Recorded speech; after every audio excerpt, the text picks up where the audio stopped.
Գյուրջան Կասկադ, հասանելի բնակարաններ 65 ամիս մարման ժամկետով։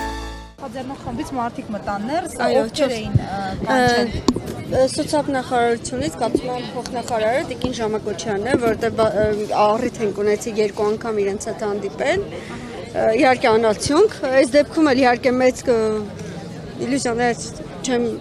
փայփայում, բայց հույս ունեմ, որ իրենք հաշվի կառնել են կետերը, որոնք մենք իրենց առաջ ենք հաշել։ Եվս մեկ անգամ ուզում եմ շեշտել, որ պետք է իրենք հաշվի առնեն, որ Արցախցին բեռ չէ Հայաստանի Հանրապետության ուսերին, որ իրենք ներկայացնում են բազմաթիվ անգամ։ Հայաստանի Հանրապետությունում գտնվելով Արցախցին, դա ներուժ է։ Իրենք լավագույն ֆիզիկներն են, քիմիկներն են, լավագույն պատմաբանները, չգիտեմ, լավագույն զինվորականները, բժիշկները պետք է օգտագործել ներուժը, որպեսզի մենք հնարավորություն ունենք պահպանել իրենց այստեղ։ Այսօր մեր դպրոցներում մանկավարժների խնդիր ունենք։ Շատ ցածր աշխատավարձ է, բայց եկած մանկավարժները սիրով պատրաստ են աշխատել։ Այսինքն ամեն ձև հնարավորինս պետք է օգտագործենք այն ամեն ինչը, ինչը մենք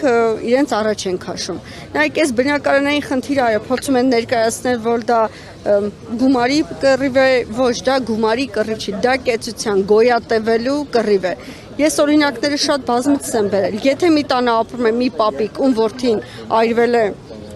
պայթունի ժամանակ, ինքը ոնց ապրի այդ 48,000 կամ 53,000 դրամով։ Շատ լավ, եթե իրենց զրկում եք այդ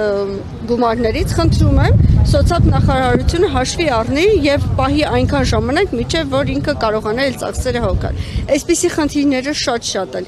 Նայեք, երբ որ խոսում եք բազմազավակ ընտանիքների մասին եւ մեղադրանքներ են ներկայացնում, ինչու են այդքան շատ երեխաներ ունեցել, մենք պարտավոր չենք պահել։ Երբ որ այդ կինը, երբ որ այդ ընտանիքը երեխաներ էր ունենում, ինքն ապրում էր Արցախում, իր տանը, մշակելով իր հողը, աշխատելով դպրոցում կամ զինվորական, եւ ինքը սիրով իր 5, 6, 7, 8 ինը նույնիսկ 10 երեխային պահել է գերազանց։ Հիմա հայտնվել ենք մի վիճակում, որ պետք է դուրս գանք, իրար մեղադրելով ոչ մի արդյունքի չենք հասնելու, համագործակցելով եւ այդ ներուժը հիմք ընդունելով պետք է մեկս մեկին թիկունքով կարողանանք դուրս գալ այս ճգնաժամից։ Շնորհակալ եմ։